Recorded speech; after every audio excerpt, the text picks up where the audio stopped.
हज़ारों ख्वाहिशें ऐसी कि हर ख्वाहिश पे दम निकले। ये जो इम्तियाज़ के डिस्प्ले में गाड़ी थी, ये हज़ारों नहीं लाखों लोगों की ख्वाहिश थी। मुझे कॉल आई पहले तो मुझे समझ नहीं आ रही थी कि ये कॉल ओरिजिनल है या मेरे साथ कोई प्रैंक कर रहा है। अच्छा जी। तो कॉल तो एंड हो गई लेकिन मुझे 2-4 मिनट लगे स्टेबल होने के लिए। ये ख्वाहिश थी कि मैं अपने बच्चों के लिए एक ब्रांड न्यू कार ले सकूं और अल्लाह ताला ने मेरी ये दुआ कबूल फरमाई है। मैं फर्स्ट हार्ट बीट भी बहुत ज़्यादा तेज़ हो गई, मुझे महसूस हुआ कि जैसे मेरी हार्ट बीट। अस्सलाम वालेकुम, मैं हूं मोहम्मद इमरान और आप देख रहे हैं आई एम वर्ल्ड। इस टाइम हम इम्तियाज़ साहिवाल पर मौजूद है, जिसके ग्रैंड फिनाले के अंदर राहत हुसैन साहब की गाड़ी निकली। आई इनसे जानते हैं कि इनके इस टाइम क्या जज्बात हैं। अस्सलाम वालेकुम। जी अस्सलाम वालेकुम मोहतरम। वालेकुम सलाम। सबसे पहले तो ये बताइए, ग्रैंड फिनाले के अंदर अल्लाह ने आपको चुना गाड़ी के लिए, तो आपको कैसा महसूस हो रहा है? सर मैं अल्लाह ताला का जितना भी शुक्रिया अदा करूं वो कम है। मेरी ये ख्वाहिश थी कि मैं अपने बच्चों के लिए एक ब्रांड न्यू कार ले सकूं और अल्लाह ताला ने मेरी ये दुआ कबूल फरमाई है। मैं फ़र्स्ट टाइम जब यहाँ पे इम्तियाज़ में आया था शॉपिंग के लिए अपनी फैमिली के साथ, तो ये गाड़ी डिस्प्ले पे खड़ी थी और मैं इसके पास खड़े होकर दिल में दुआ कर रहा था कि मेरे, और अल्लाह ताला ने मुझे इस गाड़ी को तोहफ़तन मुझे दिया।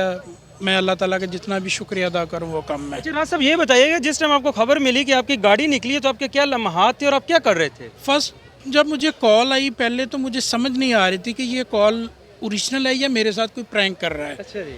तो कॉल तो एंड हो गई लेकिन मुझे 2-4 मिनट लगे स्टेबल होने के लिए। एक्साइटेड आल का जो आलम था वो बहुत हाई हो गया एकदम और हार्ट बीट भी बहुत ज़्यादा तेज़ हो गई। मुझे महसूस हुआ कि जैसे मेरी हार्ट बीट काफ़ी तेज़ हो चुकी है। लेकिन मेरी वाइफ, मेरी बेटर हाफ ने मुझे समझाया कि हम एक बार चलते हैं, देखते हैं क्या सूरत हाल है, कंफर्म करते हैं, चलते हैं। मेरा घर अजवा सिटी में है। अच्छा। यहाँ से 15 मिनट के फासले पे है, तो हम फौरी तौर पे निकले हैं और यहाँ पहुँचे हैं। तो यहाँ पे माशाल्लाह वो बिल्कुल कॉल जो आई थी वो बिल्कुल हकीकत पर मबनी थी और अल्लाह ताला ने मुझे ये ब्रांड न्यू कार से नवाजा है। अल्लाह ताला का बहुत शुक्रिया। पहले भी क्या आपके पास गाड़ी है? मैं जॉब करता हूँ जी पाकपतन में और मेरे पास अपनी ज़ाती गाड़ी नहीं है, वो मेरे फादर इन लॉ की गाड़ी है जो मैं यूज़ करता हूँ जी।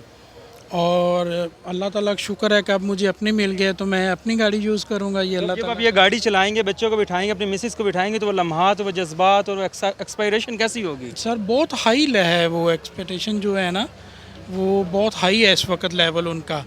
तो बस अल्लाह ताला का शुक्र अदा कर रहे हैं कि अल्लाह ताला ने हमें इस चीज़ से नवाजा। देखने वालों को कुछ कहना चाहेंगे? सर देखने वालों को ये कहूँगा कि अल्लाह ताला की ज़ात पे भरोसा करें। अल्लाह ताला की ज़ात एक ऐसी ज़ात है जिसको सीरियस लेने की ज़रूरत है, जिसको इस वक्त के आजकल के लोगों में से बहुत सारी तादाद ऐसी है जो अल्लाह ताला की ज़ात को बिल्कुल नॉन सीरियस लेते हैं। अल्लाह ताला ने जो अहकामात हमें दिए हैं उन पर कोशिश करें, उनके ऊपर अमल करें, तो अल्लाह ताला ने तो सिर्फ कुन करना है, कहना है और काम हो जाना है, बंदे करते रहें। हज़ारों ख्वाहिशें ऐसी कि हर ख्वाहिश पे दम निकले। ये जो इम्तियाज़ के डिस्प्ले में गाड़ी थी, ये हज़ारों नहीं लाखों लोगों की ख्वाहिश थी और पता नहीं किन किन लोगों ने इनके लिए दुआएं की थी, लेकिन अल्लाह पाक ने सिर्फ राहत साहब के लिए कून का और राहत साहब के नसीब में ये गाड़ी आई। अल्लाह पाक इनको ये गाड़ी नसीब अता फरमाए।